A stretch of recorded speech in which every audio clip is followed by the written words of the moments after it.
தம்பி, என்ன திடீர்னு ரோசம் வந்துருச்சா? ரோசத்துக்கெல்லாம் இங்க மதிப்பு கிடையாது. கிளம்புங்க, திரும்பவும் எங்களோட டைமை வேஸ்ட் பண்ணாதீங்க என்று அந்த கடையின் முதலாளி சொல்ல, இவனுக்கு மூளை குழம்பிடுச்சுன்னு நினைக்கிறேன். அதான் திரும்ப வந்து பிரச்சனை பண்ணலான்னு வந்திருக்கான். போறியா இல்ல போலீஸ கூப்பிடவா என்று பக்கத்து கடை ஓனரும் தீபக்கை கிண்டல் செய்யும் விதமாக சிரித்து கொண்டே சொன்னார். ஆனால் தீபக் தனக்கு முன்னால் நிற்பவர்களை பார்த்து கோபப்படாமல் அமைதியான தோணியில், சிரிச்சு முடிச்சிட்டீங்களா?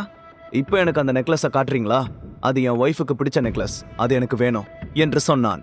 தம்பி, உங்க ஒய்ஃப் ஆசைப்பட்டதுக்காக எல்லாம் நாங்க கொடுக்க முடியாதுப்பா. அந்த நகையெல்லாம் உங்க அந்தஸ்துக்கு ரொம்ப அதிகம் என்று கடையின் முதலாளி சொல்ல, என்னோட அந்தஸ்து என்னன்னு உங்களுக்கு காட்டினா நீங்க தாங்க மாட்டீங்க. நான் இப்போ இங்க ஒரு கஸ்டமரா வந்திருக்கேன். நான் கேட்கறத காட்ட வேண்டியது உங்களோட பொறுப்பு. முதல்ல நகைய காட்டுங்க என்று உறுதியான தோணியில் சொன்னான். அதை கேட்டதும் நகை கடை ஓனர் கோபத்துடன், இப்ப நீ போறியா இல்ல உன் கழுத்தை பிடிச்சு வெளியே தள்ளவா? இந்த கடைக்குன்னு ஒரு நல்ல பேர் இருக்கு. பிசினஸ் டைம்ல வந்து எங்களோட நேரத்தை வீணாக்காத. ஏதாச்சும் வில்லங்கம் பண்ணுன இங்க இருக்கிற மொத்த ஆளுங்களும் ஒன்னு சேர்ந்துருவாங்க. அதுக்கப்புறம் உன்னால இங்க இருந்து உயிரோட வெளியே போக முடியாது என்று கோபமாக சொன்னார். அதுதான் உங்களோட முடிவா? அப்போ நகையை எனக்கு காட்ட மாட்டீங்க, அப்படிதானே என்று தீபக் கேட்க, முதல்ல 12 லட்சம் பணத்தை எடுத்து வை, அதுக்கப்புறம் நாங்க நகையை காட்டுறோம் என்று நகை கடை முதலாளி தெனாவட்டாக பேசினார். அதை கேட்டதும் தீபக் கோபத்துடன் தன் மொபைலை எடுத்து சிதம்பரத்திற்கு கால் செய்தான். அங்கிள், சென்னையில தானே இருக்கீங்க? ஆமா சென்னையா. டி நகர்ல இருக்கிற மலர் ஜுவல்லரிக்கு உடனே கிளம்பி வாங்க. உங்களுக்கு 10 நிமிஷம் தான் டைம் என்று தீபக் சொல்ல, இதோ உடனே கிளம்பி வரேன் என்று சொல்லிவிட்டு போனை கட் செய்தார் சிதம்பரம். தீபக் போன் பேசுவதை கேட்டு நகை கடை முதலாளி சிரித்து கொண்டே அருகில் வந்து, யாருக்கு போன் பண்ணன? எந்த ஹீரோ வந்து உன்னை காப்பாத்த போறாரு என்று கிண்டலாக கேட்டார். தீபக் மெல்லிய புன்னகையுடன், இன்னமும் 10 நிமிஷத்துல உனக்கே தெரிஞ்சிடும் என்று சொல்ல, அந்த ஓனரின் முகம் கோபமாக மாறியது. டேய், இவன் தேவையில்லாம நம்மளோட டைமை வேஸ்ட் பண்ணிட்டு இருக்கான், இவனை தூக்கி வெளியில வீசுங்கடா என்று சொல்லிக்கொண்டே தன்னுடைய இடத்திற்கு சென்றார். அதை கேட்டு 2 பேர் அங்கே வந்து தீபக்கின் சட்டையை பிடிக்க, அவன் டக்கென 2 பேரையும் அடித்து கீழே தள்ளினான். அவர்கள் ஆ என அலறியபடி கீழே விழ, அதற்கு மேல் ஒரு அடி எடுத்து வைக்க ஒருத்தனுக்கும் தைரியம் வரவில்லை. ஓனரும் பயத்தில் எச்சி முழுங்கினான். ஷர்ட்டை சரி செய்து கொண்ட தீபக், ஒரு 10 நிமிஷம் வெயிட் பண்ணுங்க, அதுக்குள்ள நான் அந்த நகையை வாங்கலனா உங்க டர்ன், நீங்க என்ன வேணாலும் பண்ணலாம் என்று ஸ்டைலாக கெத்தாக சொன்னான் தீபக். அதை கேட்டதும் நகை கடை ஓனர் நக்கலாக சிரித்தபடி, சரி விடுங்கடா, 10 நிமிஷம் தானே, நின்னுட்டு போகட்டும். இன்னைக்கு நம்ம கிட்ட சமத்தியா வாங்கிட்டு தான் போகணும்னு வெயிட் பண்ணிட்டு இருக்கான், அவனோட ஆசை ஏன் கெடுக்கணும் என்று சொல்லிவிட்டு கேஷுவலாக அவருடைய வேலையை கவனிக்க ஆரம்பித்து விட்டார். கடையில் இருந்த ஆட்கள் எல்லோரும் தீபக்கை கேவலமாக பார்த்து சிரித்தபடி தங்களுக்குள் பேசிக் கொண்டார்கள். இந்த மாதிரி ஆளுங்களுக்கு வீட்டுல திங்கிறதுக்கு சோறு இருக்கோ இல்லையோ, ரோசத்துக்கெல்லாம் குறைச்சல் இல்ல என்று ஒருவன் சொல்ல, இன்னொருவன் தீபக்கை ஓரக்கண்ணால் பார்த்தபடி, பாருங்க, இவ்ளோ அவமானத்துக்கு அப்புறமும் அப்படியே நிக்கிறான், இவன் நிக்கிறத பார்த்தா அந்த 12 லட்சம் நெக்லஸ வாங்காம போக மாட்டான் போல இருக்கே என்று சொன்னான். அதை கேட்டு அருகில் இருந்த சேல்ஸ்மேன் சிரித்து கொண்டே, அட நீங்க வேற, அவன் இதுக்கு முன்னாடி 50,000 ரூபாய் நகையை வாங்குறதுக்கே அவ்வளோ யோசிச்சான், அவனாவது நெக்லஸ வாங்குறதாவது, நிக்கிறத பாருங்க, கடையவே விலைக்கு வாங்க போறவன் மாதிரி என்று தீபக்கை பார்த்து சொன்னான். அவர்கள் பேசுவதெல்லாம் தீபக்கின் காதுகளில் விழுந்தாலும் அதையெல்லாம் கண்டு கொள்ளாமல் சிதம்பரத்தின் வருகைக்காக காத்து கொண்டிருந்தான். அப்போது அங்கே இருந்த நகை கடை முதலாளி, வேலையாட்கள் எல்லோருடைய பார்வையும் கடிகாரத்தின் மீதுதான் இருந்தது. 10 நிமிடங்களுக்கு பிறகு அவனுடைய நிலைமை என்ன ஆக போகிறது என்பதை பார்ப்பதற்காக அங்கே சில வாடிக்கையாளர்களும் ஆர்வமாக காத்திருந்தார்கள். தீபக் சிதம்பரத்திற்கு கால் செய்த 9வது நிமிடத்தில் மலர் ஜுவல்லரியின் முன்பு வரிசையாக ஒன்றன் பின் ஒன்றாக விலை உயர்ந்த கார்கள் வந்து நின்றது. அதிலிருந்து கைகளில் துப்பாக்கிகளுடன் பாடிகார்ட்ஸ் இறங்கி கடைக்கு முன்னால் வந்து காவலுக்கு நின்றார்கள். அவர்கள் அனைவரின் காதுகளிலும் ப்ளூடூத் இருந்தது. எல்லோருடைய கைகளிலும் வைத்திருந்த வாக்கி டாக்கியில் ஒருவருக்கொருவர் தகவல்களை பரிமாறிக்கொண்டிருந்தார்கள். திடீரென கடைக்கு முன்னால் வந்து நின்ற அத்தனை பாடிகார்ட்ஸை பார்த்ததும் கடையில் இருந்தவர்களும் வெளியில் இருந்த எல்லோரும் திகைத்து போனார்கள். மலர் ஜுவல்லரியின் முதலாளி பதட்டத்துடன் தன்னுடைய இருக்கையிலிருந்து எழுந்து வெளியே வந்து பார்த்தார். அந்த சமயத்தில் நடுவில் நின்றிருந்த ஒரு கருப்பு காரில் இருந்து சிதம்பரம் இறங்கி வந்தார். இப்போது மொத்த பாடிகார்ட்ஸ்களும் அந்த நகை கடையை சூழ்ந்து கொண்டார்கள். அங்கே நின்றிருந்த எல்லோருடைய பார்வையும் சிதம்பரத்தின் மீதுதான் இருந்தது. அந்த காட்சியை பார்த்ததும் நகை கடை முதலாளி சந்தேகத்துடன் தீபக்கை திரும்பி பார்க்க, தீபக் எந்த ரியாக்ஷனும் இல்லாமல் கேஷுவலாக நின்று கொண்டிருந்தான். காரை விட்டு இறங்கிய சிதம்பரம் ஓனரை திரும்பி கூட பார்க்காமல் வேகமாக கடைக்குள் நுழைந்து தீபக் இருக்கும் இடத்தை நோக்கி வந்தார். அந்த காட்சியை பார்த்ததும் நகைக்கடை முதலாளியின் முகம் வெடவெடக்க ஆரம்பித்து விட்டது. கடையில் இருந்தவர்கள் எல்லோரும் தீபக்கையும் சிதம்பரத்தையும் பார்த்தபடியே ஏதோ கிசுகிசுத்துக் கொண்டார்கள். சிதம்பரம் தீபக்கை பார்த்ததும், சின்னையா, எதுக்கு திடீர்னு என்ன போன் பண்ணி வர சொன்னீங்க?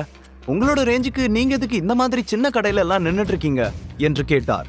தீபக் மலர் ஜுவல்லரி முதலாளியை பார்த்து ஏளனமாக சிரித்தபடி, இல்ல அங்கிள், இங்க என்னோட ரேஞ்சு என்னன்னு தெரிஞ்சுக்கணும்னு ஒருத்தர் ஆசைப்பட்டாரு, அதான் காட்டலான்னு உங்களை வர சொன்னேன் என்று சொன்னான். அவன் சொன்னதை கேட்டதும் நகைக்கடை முதலாளியின் இதயம் வேகமாக துடிக்க ஆரம்பித்தது. டென்ஷனில் வேர்த்து கொட்டியது. தீபக் யார் என்று தெரியாமல் அவனிடம் மோதிவிட்டோமோ என்று நினைத்து பயந்தபடி நின்றிருந்தார்.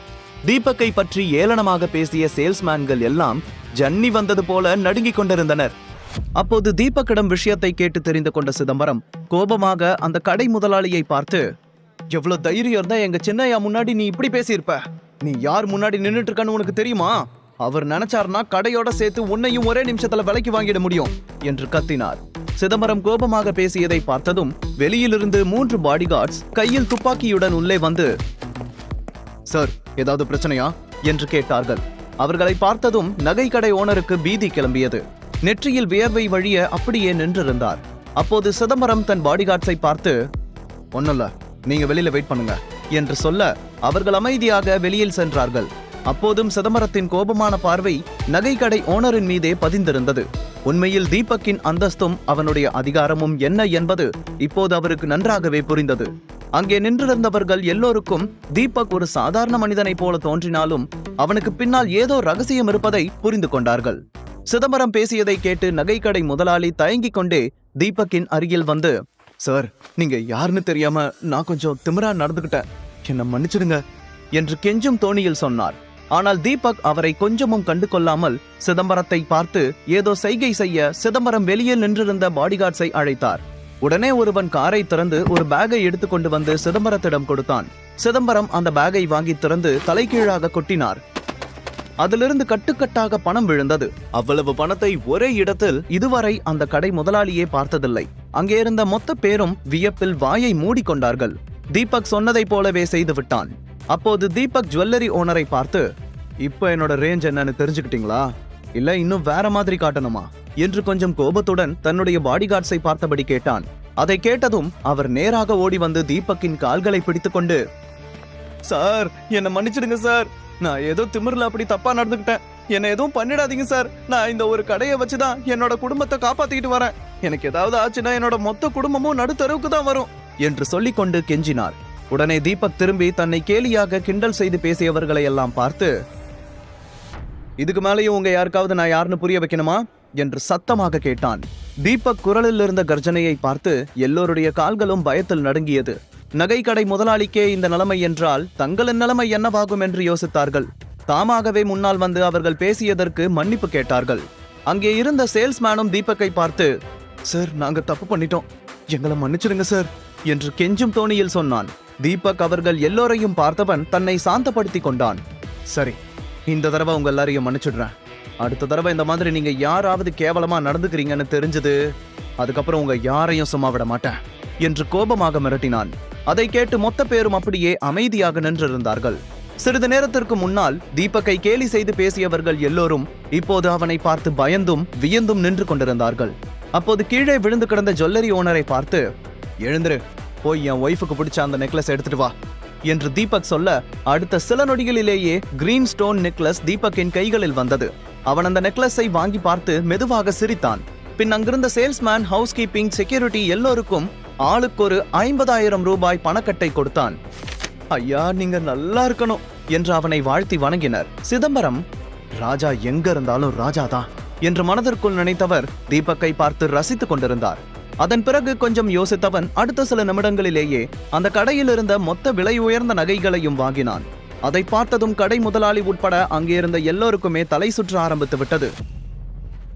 சிதம்பரம் மொத்த கேஷையும் செட்டில் செய்தார். எல்லாவற்றையும் வாங்கிக் கொண்டு கேஷுவலாக தீபக் ஜுவல்லரியை விட்டு வெளியே வந்தான். தான் வாங்கிய மொத்த நகைகளையும் சிதம்பரத்திடம் கொடுத்து, அங்கிள், இதெல்லாம் கிஃப்ட் பேக் பண்ணிடுங்க, அதே சமயத்துல இன்னமும் சில காஸ்ட்லி கிஃப்ட்ஸ் எல்லாம் வாங்கணும், நாளைக்கு ஷர்மிளாவோட ரிலேட்டிவ்க்கு கல்யாணம். இந்த கிஃப்ட்ஸ் எல்லாம் என்னோட சைட்ல இருந்து அவங்களுக்கு கொடுங்க. ஆனா என்ன பத்தின அடையாளம் யாருக்கும் தெரியக்கூடாது. சரிங்க சின்னையா. முக்கியமா நான் அங்க இருக்கும்போது ஷர்மிளா யார் முன்னாடியும் தலை குனிஞ்சு நிக்க கூடாது. அது எனக்கு பிடிக்கல. அப்புறம் நான் செலக்ட் பண்ணன அந்த கிரீன் ஸ்டோன் நெக்லஸை மட்டும் எனக்கு தனியா கொடுங்க. அத நான் என் கையாலேயே ஷர்மிளாவுக்கு கொடுக்கணும்னு நினைக்கிறேன் என்று சொன்னான் தீபக். அதை கேட்டு சிதம்பரம் தலையை ஆட்டியபடி, அப்படியே பண்ணிடுறேன் சின்னையா. ஆனா இந்த நெக்லஸை உங்க பேர்லயே அவங்களுக்கு கொடுக்கலாம்ல? அவங்களுக்கு நீங்க யாருன்ற உண்மை தெரியட்டுமே என்று கேட்டார். இல்ல அங்கிள், அவகிட்ட சொல்றதுக்கு இது சரியான டைம் கிடையாது. அதுக்கான நேரம் வரப்போ நான் எல்லா உண்மையையும் ஷர்மிளா கிட்ட சொல்லுவேன் என்று சொன்னான் தீபக். நீங்க யாருங்கிற உண்மை தெரிய வரும்போது உங்களை பிரிக்க நினைக்கிற இதே மாமியார் இந்த ஜுவல்லரி ஓனர் மாதிரியே உங்க கால்ல விழுந்து கெஞ்சுவாங்க பாருங்க. அந்த டைம்ல நீங்க எந்த மாதிரியான முடிவெடுக்க போறீங்கன்னு எனக்கு தெரியல என்று சொன்னார் சிதம்பரம். அதற்கு தீபக் எந்த பதிலும் சொல்லவில்லை. மேலும் சிதம்பரம் சொன்ன வார்த்தைகள் அவனுக்கு சந்தோஷத்தையும் ஏற்படுத்தவில்லை.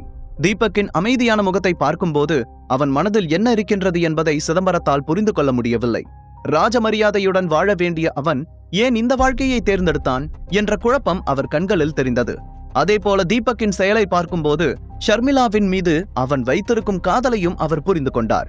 இப்படி இருக்கும்போது எப்படி அவனால் 1 வருடம் கழித்து ஷர்மிளாவை விவாகரத்து செய்ய முடியும் என்ற சந்தேகமும் அவர்களுக்குள் எழுந்தது. ஆனால் அதை பற்றி தீபக்கிடம் அவர் பேசவில்லை. அதன் பிறகு சிதம்பரம் தீபக்கிற்கும் சொல்லிவிட்டு அங்கிருந்து பாடிகார்ட்ஸ் கார்களுடன் விடைபெற்று செல்ல தீபக்கும் காய்கறிகள் வாங்குவதற்காக மார்க்கெட்டுக்கு சென்றான்.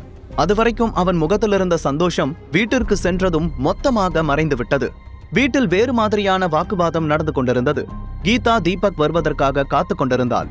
தீபக் வீட்டிற்குள் நுழைந்த அடுத்த நொடியே கீதா வேகமாக எழுந்து, சார் எவ்வளவு கஷ்டப்பட்டு பக்கத்து நாட்டுல போய் காய்கறி வாங்கிட்டு வரார் பாரு. அவர் வந்து சமைக்கிற வரைக்கும் நாமெல்லாம் பசியில தானே இருந்தாகணும். இப்படி கஷ்டப்படுறவருக்காக நாம இது கூட பண்ணலன்னா எப்படி என்று கிண்டலாக கேட்டார். இல்ல ஆண்டி, மார்க்கெட்ல ரொம்ப கூட்டம், அதான் லேட் ஆயிடுச்சு என்று தீபக் தயங்கி கொண்டே சொல்ல, கீதா கோபத்தின் உச்சத்தில், வாய மூடு. இன்னைக்கு மறுபடியும் உன்னால நாங்க எல்லார் முன்னாடி அசிங்கப்பட்டு நின்னுட்டோம். என் பொண்ணு போன ஜென்மத்துல என்ன பாவம் செஞ்சாலோ தெரியல, இவன் வந்து அவளுக்கு வாச்சிருக்கான். முழு கதையையும் கேட்டு மகிழ பாக்கெட் FM ஆப்பை டவுன்லோட் செய்யுங்கள். லிங்க் டிஸ்கிரிப்ஷனில் கொடுக்கப்பட்டுள்ளது.